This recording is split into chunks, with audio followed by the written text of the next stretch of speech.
गोटे मनुष्यर आवश्यक मौलिक आवश्यकता कौन? खाद्य, वस्त्र आ कौन बासगृह ताहा कौन पुरुणा किंतु वर्तमान आज आ गोटे आवे तार ना है कौन ना शिक्षा कौन शिक्षा गोटे मनुष्यर प्रथमे कौन कौन आवश्यक खाद्य वस्त्र बासगृह और शिक्षा दारिद्र्य मान कौन कहलो दारिद्र्य मान कौन गोटी लोक जे जार कौन सर्वनिम्न मौलिक आवश्यकता पूर्ण कर पारछ जा पाखे कौन नथिबो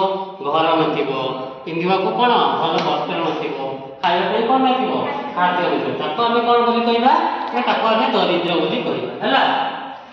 दारिद्र्यटी हेउची आपेक्षिक दारिद्र्य बा रिलेटिव पोवर्टी आपेक्षिक शब्दरू अनुमान करा जाय पारे कि यह तुलनात्मक अर्थरे व्यवहार होछि उदाहरण स्वरूप मनेकर जड़े लोकर आय हेउछि 5000 टका मासिक एवं अन्य जड़े लोकर मासिक आय हेउछि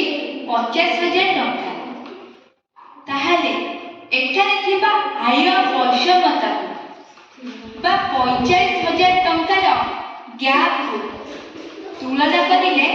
आमे कहिबा कि प्रथम लोकटी आपेक्षिक दरिद्र कारण से थर 5,000 टंकार मासिक आय जदिओ मौलिक आवश्यकता गुड़ी को पूरण करि पारिथिबो किंतु द्वितीय लोकटीर तुलना